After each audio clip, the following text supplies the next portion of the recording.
have you rewatched season 1 since you finished watching season 2 yet?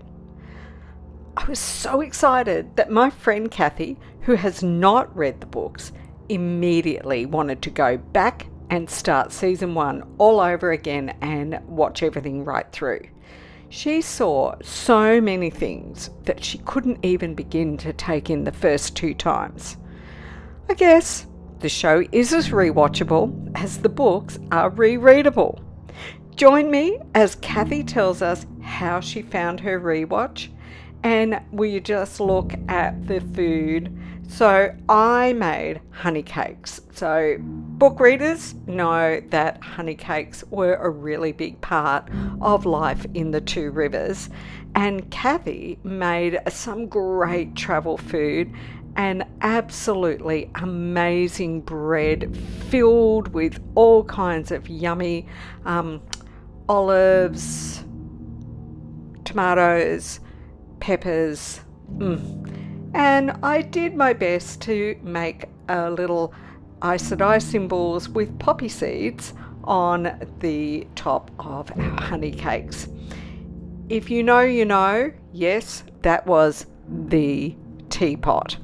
Don't tell Cathy, she knows nothing about that one.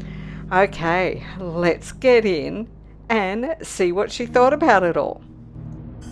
I'm still deciding how to do it. So cut it however you want, but just tell us what you've made. Okay, so this is a sourdough focaccia with olives, tomatoes, mushrooms and capsicums, or peppers for our foreign friends, and garlic. It looks so amazing. Oh, okay, that's looking good. Oh, look at that. There you go. And then we have some beautiful feta and spinach just to make it even more perfect. Yeah. While we watch episode 2, season 1, and Very excited. yes. Your legs, you were after that.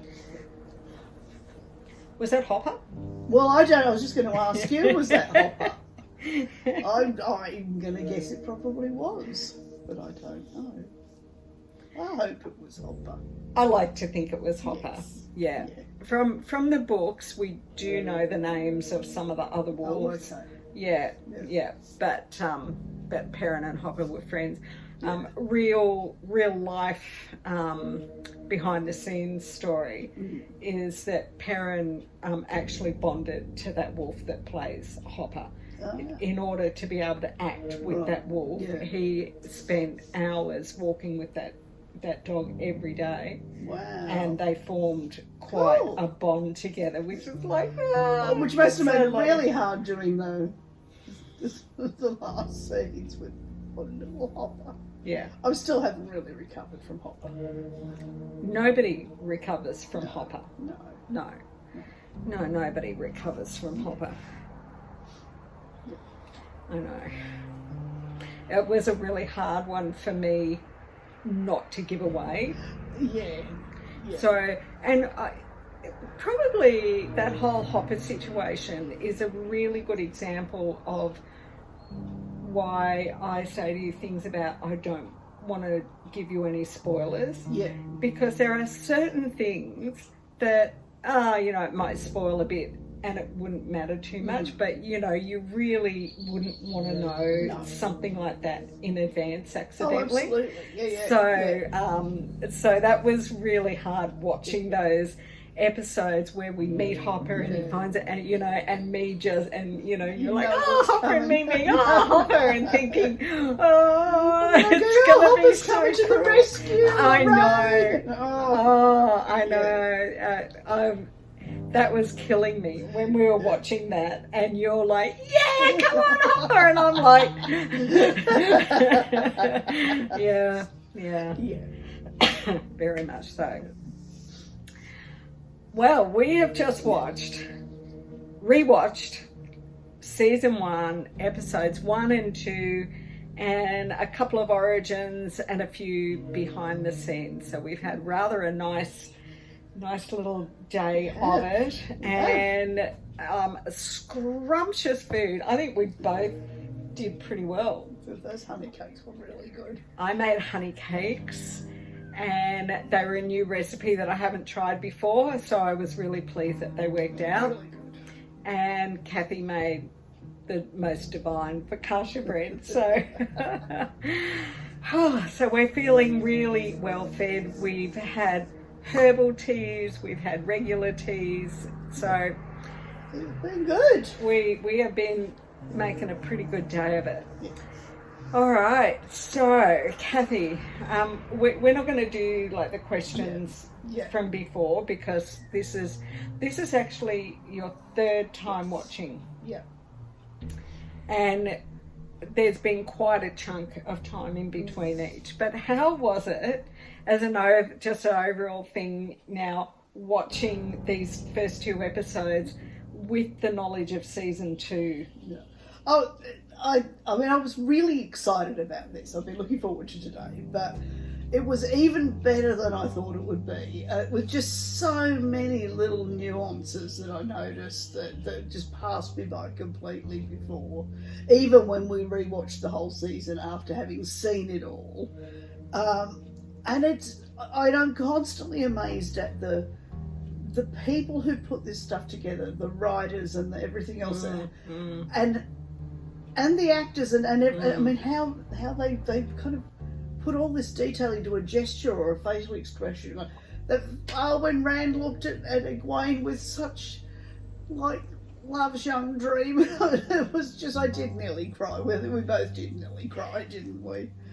I had so many tearing up moments that I wasn't expecting. Yeah.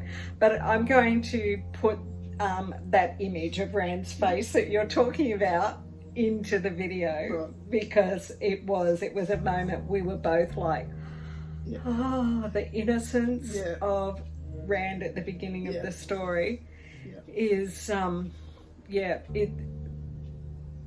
going to be really interested. My son has watched season 1. Yep. And he said it was okay. He didn't enjoy it fully, and he's coming back during January, and his partner hasn't seen any of it, so we're going to rewatch season. Okay. So we're going to rewatch season 1 for him, watch season 1 first time for her, and then do season 2. And one of his main complaint. Have you ever watched Twilight? No. Which I've never watched Twilight either, so I had to have it explained to me. But Twilight, it's like a vampire story, and they're like kids, and they never grow up all the way through. Right. They're just stupid kids apparently all the way through. And he was like, it's a bit Twilight, and I couldn't explain to him, you wait, these kids are going to grow up. They're not going to be like this all the way through. So I was really finding that rewatching today was, that young innocence. Yeah. Almost stupid innocence of them. As when you know more of the story, it becomes beautiful. Oh, yeah, it was really precious. It's like, hold on to this moment because it's not going to last. Which you didn't get the first 2 times watching it, because you didn't know what's going to happen to them in season 2, and so that So that's where that's what I'm hoping with my son, is that he's going to find season 2 as like a whole new thing, and it might start to let him know. And that's just season 2. Yeah. I know. You know, and so he might realise, actually maybe there's more meat to this than he's thinking. So I found that I picked up a lot of beautiful connections. Yeah, it was very cool. So one of your big ones was that baby face of Rand when Egwene comes in. So how about for Perrin? What's something you might... Well, obviously, like related to Perrin, I understood the wolves in a completely different way this time. Because the way that coming in as a first timer, the wolves are always howling when there are Trollocs around. So you kind of go, the wolves are sort of following along with the Trollocs. And of course it doesn't have that at all. So that whole meaning was just, so that was really, I really enjoyed that. And I remember when we watched season 1 for the first time, and a couple of times you said to me, now can you hear the whistling? And I was like, because I was like, there was so much to take in. And, somebody whistling in the background was like, but what about the thing that I'm watching? And so I really, really noticed it this time. Yeah. Because you even commented on the whistling. Yes. Yeah, no, that's interesting. But you just sparked this big thing in me when you made that really astute observation about the wolves and the trollocs. Mm-hmm. Because do you remember in one of the opening scenes when Tam and Rand were coming down the quarry road to town, and we heard the wolves, and they said about the wolves, and you said that. Well, there you go, the wolves and the trollocs, right? Because the trollocs were around as well. Because what did you say? You said something about, the wolves there because of Perrin? Yeah. But there's also that trolloc connection. Yes. And I hadn't actually picked up in my brain that comment that they were making about the wolves and that connection with the trollocs. So, because in the books they say that there's more bears and wolves, and that bears have been breaking into barns and killing animals. Oh, okay. And we're all like, it's trollocs breaking, right? Yep. But of course they don't know trollocs existed, and so they're presuming that what must be a bear that's breaking through a barn wall. Right? And I mean, bears are, I believe bears are pretty strong and stuff, but so we've still got all those elements there, but no, so that's nice how you saw that. Yeah. And what about Egwene? Because that one thing that I was tearing up at the braiding ceremony, remembering what happens. braid get cut off. And just because it brings all that meaning into it too, because Nynaeve was doing that talk about whenever you feel alone, I haven't got my hair braided at the moment, it's like, feel your braid and we're all with you. And so we really get that significance that even though Rhaena doesn't know that bond she had through to Egwene with that magical bond, she knew that braid was really a source of comfort, and So yes, that was very moving watching that again, knowing that whole story arc across the 2 seasons. I have a question which I haven't asked you yet, which was from something right at the end of episode 2. So I remember on the first watch the whole thing with Matt and the dagger. I mean, it was like I was in sensory overload by that point. It's like, what's happening? So now I understand. I have the context of it. But a question that occurred to me, because just before he went off, like he was asleep, or at least he was lying there, and then there was the whistling, and off he went. And so was it planted? What a good question. Because interestingly enough, Padan Fain then steals the dagger. Yeah. So there, and we heard the whistling. Yeah. We saw a shadow of someone moving, and that's what Matt sees, and he goes off. So we would feel that there's some connection happening there, wouldn't we? Yeah. And that's all I can say. But that's a very good question, and this is the kind of detail that that you start to get with your rewatches. And it doesn't mean you get everything answered, but you start to, and it's how it was, when we were waiting for the next book. Right. And you'd reread the books, and then you'd read the next one, and then you'd be like, but hey, but you didn't still have it all. Yeah. And I hadn't at all in either of the previous watchings, that I didn't even remember the scene where Matt gave Perrin the dagger from that Layla had made. I blanked that out, and it's like, because the way that Matt in his sort of flawed thinking is like, well, I've given my dagger away. Here's a dagger. Must be meant to be for me. That is one of my favourite scenes out of season 1. Actually, is Matt giving that dagger to Perrin, and just that whole conversation about it being a tool and not a weapon. And if it had to be used, it would be because he got Perrin into trouble. I don't know why, but I had just blanked that whole scene. I think because there was so much else happening in the episode. Exactly.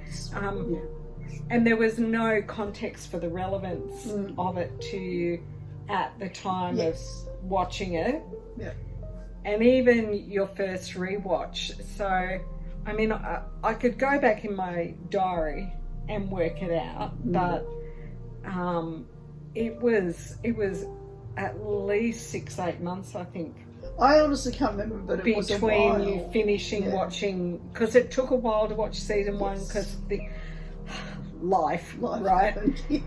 Because life happened as it keeps doing, and we finally finished it, and then you wanted to rewatch it, but then there was a bit of a gap before rewatching it, so that makes a lot of difference because you're rewatching now straight after season 2, so that's giving you a lot more continuity of being able to, if we waited 6 months, you would have more trouble making those connections than you're going to have by us hopefully not having too much life get in the way as we do, this lot of rewatch. No, it's great. And I think you get a bit more understanding of Moraine and Lan. Watching them back at the beginning, I found I was honing in on Moraine a lot, personally, because I've been quite intrigued with the amount of PTSD she's had in season 2. So I'm finding myself kind of honing in a little bit, just for myself on, watching her in these early seasons. And I've forgotten how much exposition we really get, because we get Moraine explain about Guitarra Moroso, the Aes Sedai with the white eyes, and her vision, and which I again didn't register at all until we had that flashback bit in season 2, and I was like, oh, that's just talking about that. Right. And when you heard it today, then you could see it happening as she's telling it.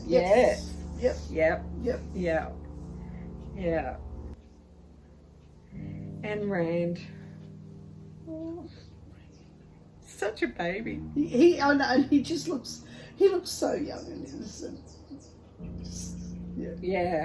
Just so, and I love that. Just even the fact that they cut all his curls off in season 2, just to take away any of that kind of baby face sort of look. It has really changed.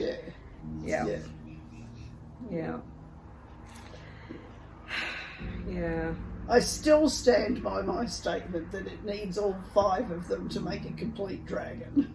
Oh, I think this is very good that we're getting this registered on tape. Because I said it last year. I've said it several times, and I'm recording this. It needs all of them. 1, 2, 3, 4, 5. And you know how, so I'm not confirming or denying, but you know how I was saying that in the books the village is actually called Eamon's Field, so the initials EF. Well, we talk all the time about the EF5. Right. Yeah. Okay. Yeah, which we can't kind of talk about to show watchers because they don't know the word Eamon's Field, so, it's like the 5 kids. But although we talk about the EF5. When you were telling me in between the 2 episodes about Eamon's Field, I thought to myself, I'm sure at some point in season 2 that name is mentioned somewhere in passing. It wasn't the first time I'd heard it. Okay. And I don't search. know what the context is, but I know I've heard it before. I don't think so. So unless I've said you've it to said you, but it, I will. maybe. I might have a look because I do have the transcripts. Right. Of course you do. Oh, bless your nerdy. Doesn't little everyone? heart. I love that. That's so cool. It might have been that you'd mentioned it before, but I just thought I've heard that name before. I don't know that I'd connected it with Maybe not. Yeah. Two Rivers, but I'm sure. Anyway. Minor detail. Yeah. Yeah. It's like in fandom, we call the world they live in Randland. Oh, okay. Because they don't really have a name like Earth. No. So, so we ended up coming up with Randland. Okay, Yeah. fair enough. So it was, whereas in the show, they've called it the Westlands. Right. Yeah, yeah. Which is a show term rather than a book term. Yeah. And Matt. So that was interesting. We come back to our Barney Harris Matt. Yeah. And so how are you finding that? I mean, honestly, I just think, I don't know, perhaps it's just because the portrayal, I don't know, the character is written so well.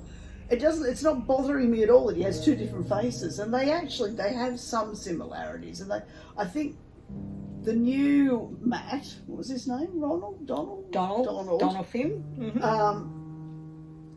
I don't know. He's been very true to the way that Barney played the character.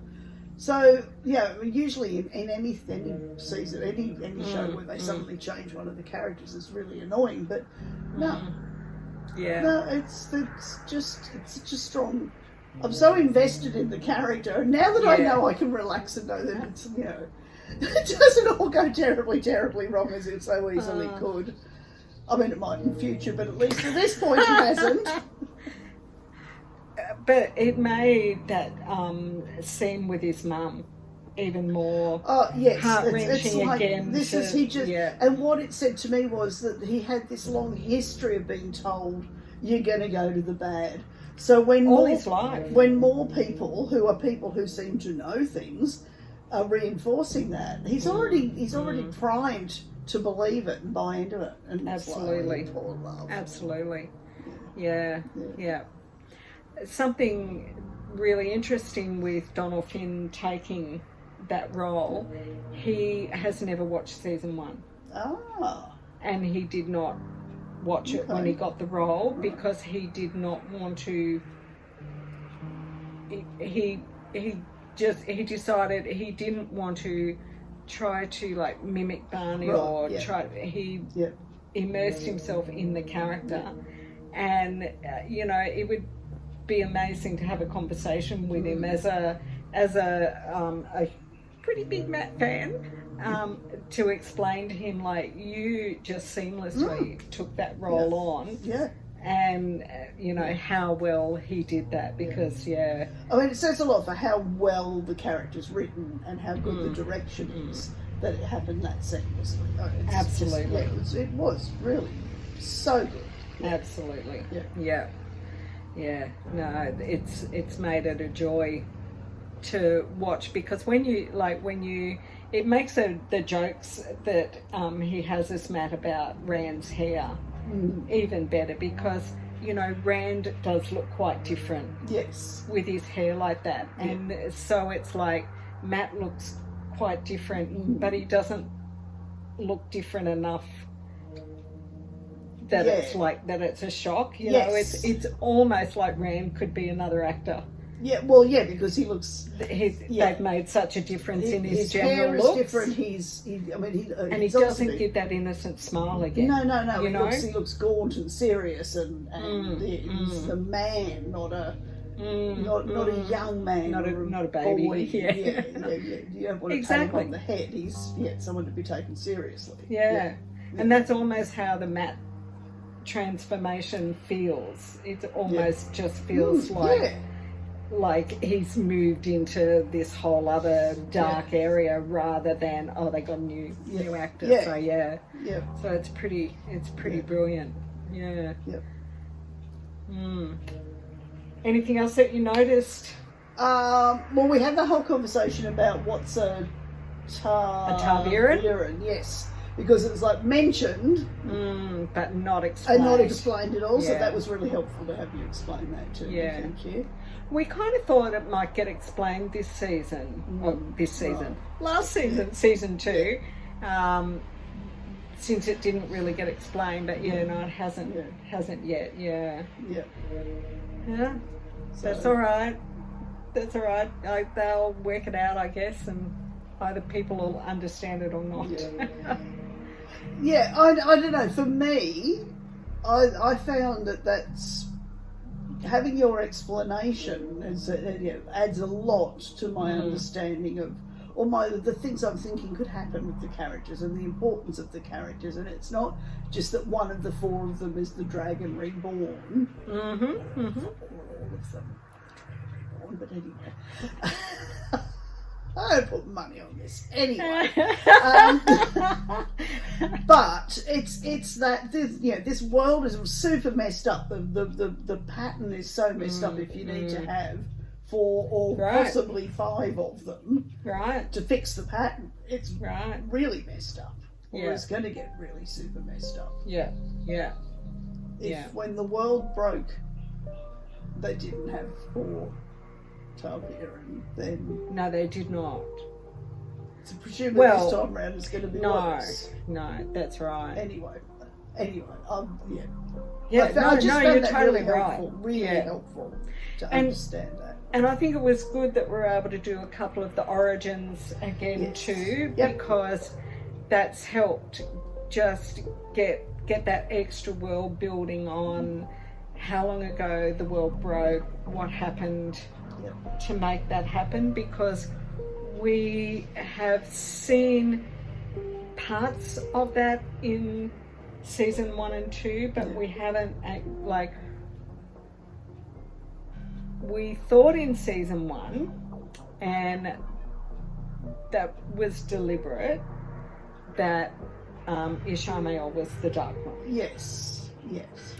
Right, and we've talked before about unreliable narrators. Yes. And even in that first origin story where they were in the White Tower and talking about the breaking of the world, they made it quite clear that so much information was lost. So even the White Tower don't have all the reliable information. And in what they were saying when they said Dark One, they'd show the Fire Eyes figure, which was actually a shaman. So we haven't actually seen the Dark One being imprisoned yet. Right, and we don't know if we're going to see that. Or if it's just going to be knowledge, but we kind of wonder whether we will or not, because we saw Ishamael get imprisoned. Right. But that wasn't when the taint. That wasn't the backlash. When they managed to get those Forsaken locked away. It was the Dark One that did that. So we haven't quite seen that, and we haven't seen Luz Theron Mountain himself, go mad and create Dragon Mount. And we don't know whether we will, or not, but there's kind of having it in those origins allows you to kind of get that 3,000 years ago. So all that shit happened, and they locked a bunch of them away, and the male half got tainted. They all went mad. And that wasn't just like a one big boom one day. 1,000 years later, there was still all that stuff going on. So and then we did talk a little bit about how that makes this post-apocalyptic. And and yet things are about to